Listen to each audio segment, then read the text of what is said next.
पान समाज को आरक्षण देने की मांग को लेकर पान समाज दरभंगा की ओर से दरभंगा के लहरिया सराय स्थित धरना स्थल मैदान में महारैली कार्यक्रम का आयोजन चल रहा है, जहां देश के कई हिस्सों के साथ साथ पड़ोसी देश नेपाल तक से लोग पहुंचे हुए हैं। हजारों की संख्या में यहां पर लोगों की भीड़ है। पान समाज दरभंगा की ओर से महारैली का आयोजन। तस्वीर दरभंगा से। हर खबर को पाने के लिए हमारे चैनल को सब्सक्राइब करें। हाँ, और अपनी बातों को रखें। शेखर कुमार साथी जी जवान क्रांतिकारी साथी है, आए और अपनी बातों को रखें। आप लोग भी जोरदार तालियों से इस सभा के संचालन कर रहे हमारे बड़े भाई राजीव जी, बिहार पान कोऑर्डिनेशन कमेटी के इस मंच पर विराजमान प्रोफेसर संतोष बाबू जी और मुकेश बाबू जी, महेश दास बाबा जी, कि मैं आप लोगों को बता दूं कि ना मैं अपने बेटा का शादी करने ना किसी का रिश्ता करने के लिए हम दरभंगा आते हैं। हमको तो लगता है कि हमारे जो समाज में नौजवान नहीं है, वो शायद उनकी रगों में खून नहीं है, उनके रगों में लगता है कि पानी बह रहा है। अरे आपका आरक्षण जब सुना गया तो आपको घर में आपको दोस्तों आजादी तो मिला ना, मेरे जैसे हमको ऐसे नहीं मिला। केक खाकर के छोटी आजादी नहीं मिली है, केक खाकर के मिल जाएगा। आप अपने घर में सोए रहेंगे और आजादी मिल जाएगा। हमारा एक भी सांसद नहीं है और दूसरे का पास सांसद और आपको आजादी मिल जाएगा और आप बोलेंगे और आपको मिल जाएगा। दोस्तों ऐसा नहीं हो सकता है, आपको इसके लिए कुर्बानी देना पड़ेगा। रविंद्र बाबू ने बिहार की कोई भी सरकार हो उसे नजर से नजर मिला करके अपनी बातों को रखा। आपका तरह और हमारे तरह इस तरह घर में सोया हुआ नहीं था, इस तरह से नहीं होना चाहिए था। हमारे समाज में लगता है कि आज जो रगों में खून नहीं पानी बह रहा है, दोस्तों जगाना पड़ेगा। अपने आप के अंदर को मर्दानगी को जगाना पड़ेगा। अरे चूड़ी तो महिला पहन के बैठते हैं और हमारे समाज में लगता है कि पुरुष भी आजकल चूड़ी पहन करके बैठते हैं। आपका आरक्षण खत्म हो गया और आपका घर में बैठे हुए हैं, ये कहाँ का इंसाफ है?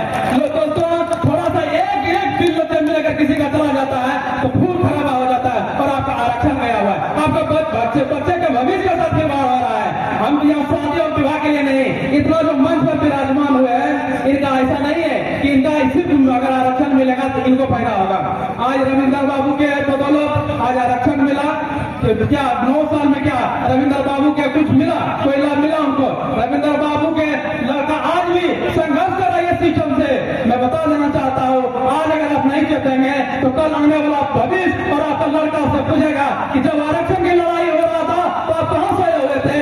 आज आपका 22 लाख आबादी होने के बावजूद भी एक भी विधायक नहीं है, एक भी सांसद नहीं है। ये आपसे सवाल करना पड़ेगा कि आपका कौन सा काम मतदान किया जिसके कारण से ना आपका सरकार सुन रही है, ना आपका विधानसभा में सुन रही है, ना लोकसभा में सुन रही है। आप अपने से सवाल करना पड़ेगा। मैं बांका की धरती से चल करके यहाँ आया हूँ और मुझे लगता है कि दरभंगा की धरती से लोग यहाँ नहीं चल करके आए। आपको सवाल करना पड़ेगा अपने आप से। ये नहीं है कि संतोष बाबू का लड़ाई है, ये नहीं है कि राजीव बाबू का लड़ाई है, ये नहीं है कि रविंद्र बाबू का लड़ाई है। रविंद्र बाबू ने मधुबनी की सभा में माननीय मुख्यमंत्री के सामने नजर में नजर मिला करके अपने समाज की स्थिति से अवगत कराया हमको कि ग्राम पंचायत राज बापू धाम चंद्रैया जहाँ से मुखिया रहा, अपनी लड़ाई का शुरुआत किया और उस चंद्रैया से उन्होंने प्रथम बिंदु ठोका और एक एक करके चला और उनके साथ जन आंदोलन जब जुड़ा तो अंग्रेजों को लगा कि नहीं, अब ये नहीं रुकने वाला है, ये आंदोलन रुकेगा नहीं, ये अपना हाथ लेकर ही मानेगा। उसी तरह हम सभी लोगों को एकजुटता का प्रमाण देते हुए अपने हक अधिकार के लिए आप सबों से आग्रह है कि छलावे में नहीं आकर उचित निर्णय लेकर अपने लक्ष्य को प्राप्त करना है। जिस तरह द्रोणाचार्य ने अर्जुन से पूछा था कि अर्जुन तुम्हारे लक्ष्य में तुम्हारे क्या दिखाई दे रहा है? अर्जुन ने कहा कि गुरुदेव मुझे मछली का आग के सिवाय कुछ दिखाई नहीं दे रहा है। हम लोग का लक्ष्य है, मेरा लक्ष्य है आरक्षण। हम आरक्षण लेकर ही दम लेंगे। कोई मिथिला के धरती हम लोग, हमारा सौभाग्य है कि मिथिला की धरती से हम लोग इस चीज का आगाज कर रहे हैं और पुनः हम इस चीज का आगाज या तो हम लोग दिल्ली तक जाएंगे। ये मानने वाली बात नहीं है। जो चीज हमको 9 बरस लाभ दी, सब फैसिलिटी मिला, सब चीज को पाकर हम लोग खो दिया। खोने के बाद सीधी इस तरह का बात है कि हमको खाना परोस कर और विपक्ष द्वारा खींच लिया गया। इस चीज को हम बर्दाश्त नहीं करेंगे। हम भूखे पेट रहेंगे, पेट बांध कर रहेंगे, लड़ाई में कमी नहीं करेंगे। जरूरत पड़ने पर हम सांसद से लेकर विधानसभा से लेकर सांसद तक कुछ करेंगे। इसके लिए चाहे हमको जो हर्जाना करना पड़े, भरना पड़े।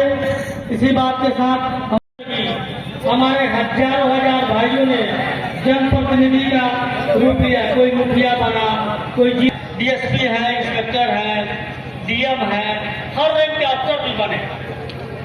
जब हमारे इन दलित भाइयों को ये राज नहीं आई, हाई कोर्ट में उन लोगों ने केस किया। केस जीतने के बाद उन मंच बरान रुका नहीं और सभी लोग ने सुप्रीम कोर्ट की ओर कूच किया।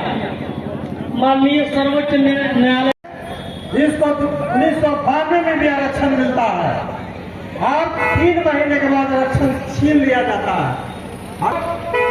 घरों में रहते हैं, रोड पर उतर के प्रतिकार नहीं करते हैं। अभी आप लोगों ने देखा होगा कि supreme court general creamy layer की बात की तो किस तरह से देखते हुए हम दिनेश कुमार दास जी से आग्रह करेंगे जो विराटनगर से चलकर आए, नेपाल से इस आंदोलन की लड़ाई को मजबूती देने के लिए नेपाल से चलकर आए हैं। हम उनसे